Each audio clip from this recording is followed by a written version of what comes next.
He records the basic facts of the life and death of Jesus of Nazareth, including being crucified under Pontius Pilate, and then that there were reports that he had appeared to many after being resurrected. So there's a whole... Right, but there's reports of Bigfoot. Well, right. God is an inference to the best explanation.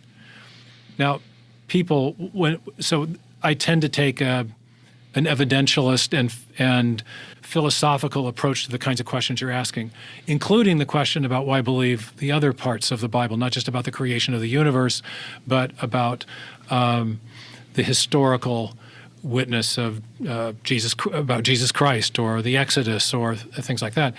And there I would say my general answer is that I have a strong avocational interest in the historicity of the Bible as one can test it based on external sources of historical evidence from documentary historical sources and archaeological sources.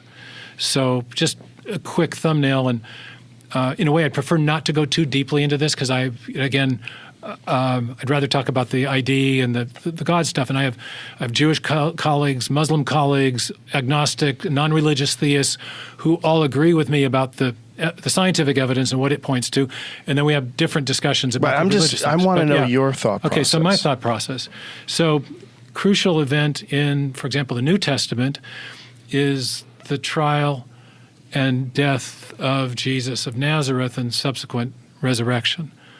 One key, really striking thing that I've discovered in my avocational interest in archaeology is that the 5 or 6 leading figures, most important figures in that trial narrative, which take up about a quarter to a third of the 4 Gospels, have all been independently attested by archaeological inscriptions in the last 50 or 60 years.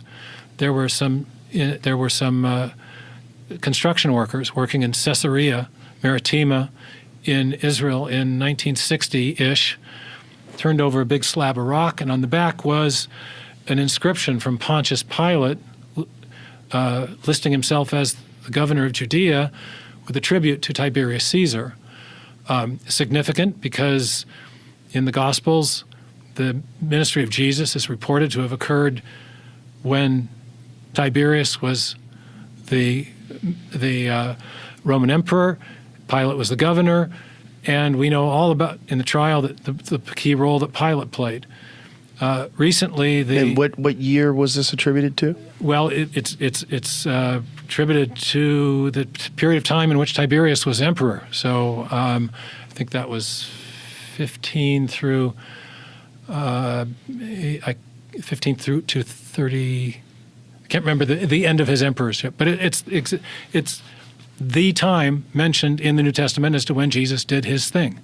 And you have recently in Jerusalem, under the traditional site of the high priest, was discovered a stone ossuary bearing the name of Caiaphas and Caiaphas ben Joseph on 2 sides of an ornately decorated ossuary containing the bones of someone who was reburied by this practice that the Jews undertook during that unique period of time from about 20 BC to the destruction of the temple.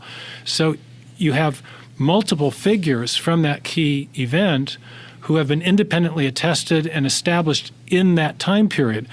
Herod Antipas, we know from his coins and his building projects, Jesus himself, Peter, Annas, the other high priest.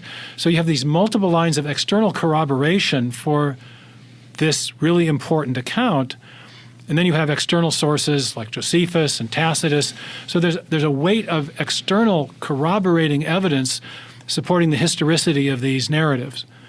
And that gives you, I think, a good reason to take the narrative seriously and to evaluate their other claims. It's, in fact, a level of corroboration that I think is almost unprecedented for any document that old. So that's corroboration in terms of the narrative of the stories, or corroboration in terms of the historical figures being real? Both. In Josephus, the narrative of the stories being the resurrection of Jesus?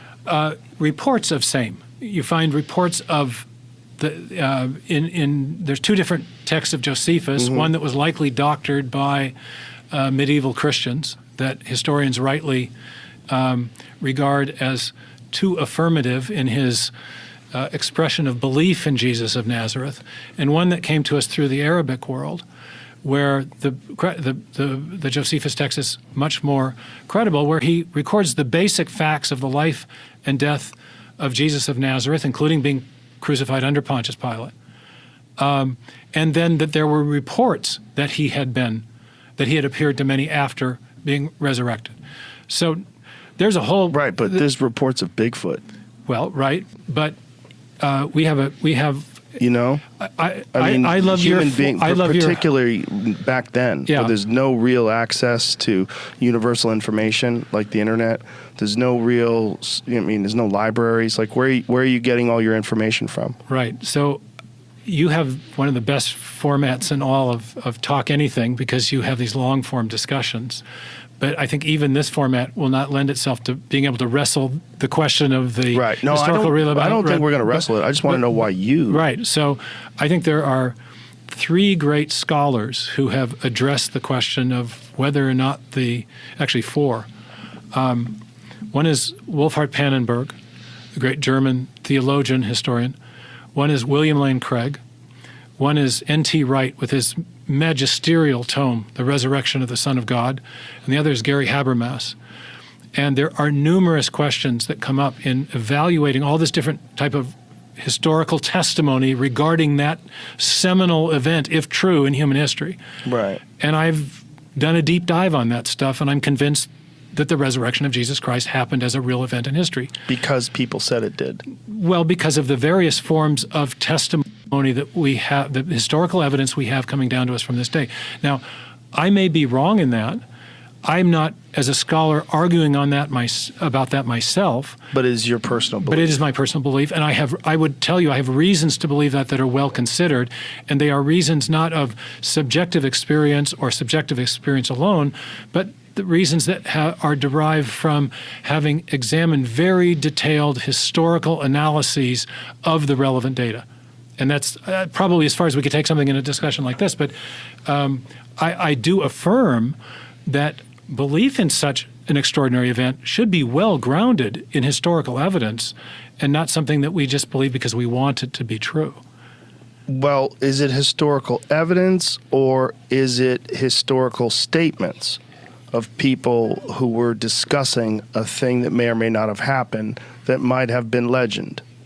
Well, much historical evidence is also historical statement. It's testimony, Sure. eyewitness or otherwise. Right, but this is an extraordinary event. Right. Right. You're talking about a resurrection of a person who died and came back and was the Son of God. This is a big claim. Yeah, it is a big claim. What historians must do is evaluate the reliability of historical testimony if what's coming is historical testimony. Mm-hmm.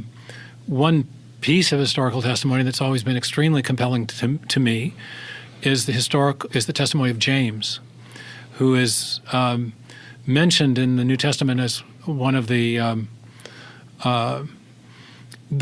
witnesses to whom Jesus appeared after the alleged resurrection event.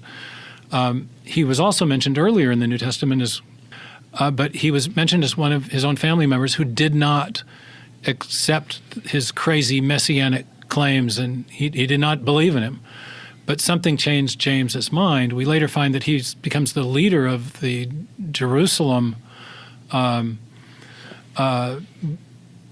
Christian church, the early Jewish believers in Jesus. Mm-hmm. And there's, but we also then know from Josephus that James was stoned to death, martyred for his witness to the resurrection.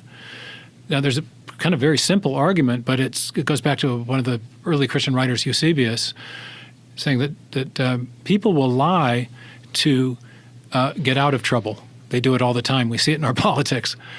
But people don't lie to get into trouble. We're just assuming that they would let him lie or do anything to get out of trouble. There were many early Christians who died claiming to have seen the resurrected Jesus.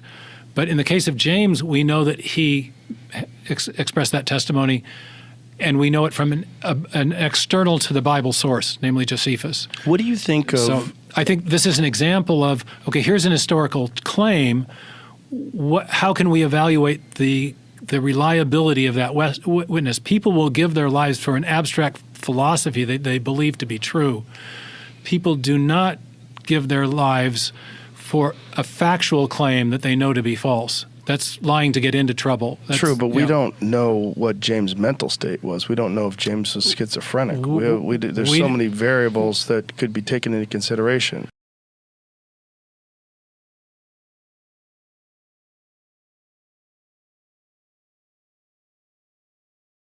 It's a question of weighing the preponderance of the evidence and deliberating on it over time. I agree. I'm not. I'm not. I understand. Claiming that in sharing these things that I will. No, I'm persuade, happy you are sharing them. Yeah, I'm happy you are sharing them. You're just getting an insight into my thought processes. That's all I'm very I'm much concerned to. I'm a philosopher. Okay. Alvin Planning's great work was warrant and proper function. We say that knowledge. Philosophers say knowledge is justified true belief.